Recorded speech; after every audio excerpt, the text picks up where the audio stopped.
झेप मराठी, आरसा महाराष्ट्राचा। धुळ्यात पत्रकाराच्या घरी धाडशी चोरी, 50,000 रोकड व सोन्या चांदीचे दागिने लंपास। तपास सुरू, नागरिकांमध्ये भीतीचे वातावरण। जिल्हा पोलीस प्रशासन ऍक्टिव्ह मोडवर असले तरी चोरट्यांनी त्यांना आव्हान देणे सुरूच ठेवले। धुळे शहरातील साक्री रोडवरील समर्थनगर परिसरात चोरट्यांनी धाडशी घरफोडी केल्याची घटना उघडकीस आली आहे। या चोरीत सुमारे 50,000 रुपये रोख रक्कम तसेच सोन्या चांदीचे दागिने लंपास करण्यात आलेत।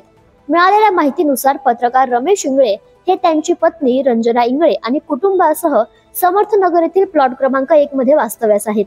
इंगळे दाम्पत्य 30 ऑक्टोबर पासून बाहेर गावी गेले होते। ते आज परत आल्यानंतर घराचा दरवाजा उघडून पाहिले असता घरातील वस्तू अस्ताव्यस्त अवस्थेत आढळल्या। कपाट तपासून पाहिल्यानंतर रोख रक्कम आणि दागिने चोरीस गेल्याचे लक्षात आले। चोरट्यांनी घराच्या मागल्या बाजूस असलेल्या सिमेंटच्या खिडकीचे गज तोडून आत प्रवेश केला असल्याचे प्राथमिक तपासात समोर आले। या घटनेसंदर्भात शहर पोलीस ठाण्यात गुन्हा दाखल करण्याचे काम उशिरापर्यंत सुरू होते। पुढील तपास पोलीस करीत आहेत। प्रतिनिधी कार्तिक सोनवणे, झेप मराठी, धुळे। वेगळ्या आणि ताज्या बातम्यांसाठी पाहत रहा झेप मराठी, आरसा महाराष्ट्राचा। संपादक प्राध्यापक अनिल चव्हाण, धुळे।